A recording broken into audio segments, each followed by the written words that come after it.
Hello बच्चों, let's read the question. A rectangular loop with a sliding connector of length L is equal to 10 cm is situated in a uniform magnetic field perpendicular to the plane of loop. The magnetic induction is or the magnetic field is 0.1 Tesla and resistance of the connector is 1 ohm. The sides AB and CD have resistance 2 ohm and 3 ohm respectively. Find the current in the connector during its motion with constant velocity 1 meter per second. Question में कह रहा है कि एक rectangular loop है जो कि एक perpendicular magnetic field, let's say this is the magnetic field, उसमें ये रखी हुई है।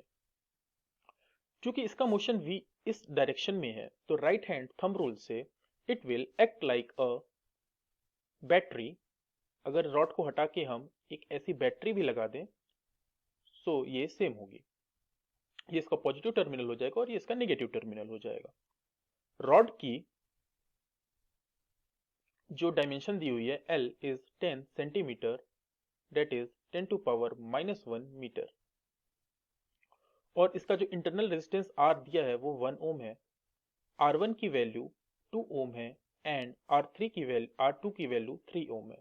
अगर हम ढंग से देखें तो हमें पता चलेगा कि एक बैटरी है और ये 3 ओम और 2 ओम इसके साथ पैरेलल में है एंड इसका जो इंटरनल रेजिस्टेंस है वो इन दोनों के पैरेलल रेजिस्टेंस के साथ सीरीज में है।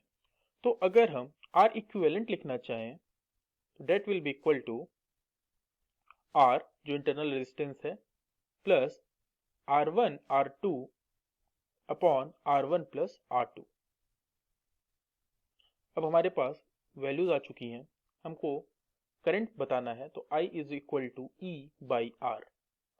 इंड्यूस्ड EMF जो होता है वो होता है B V L के इक्वल।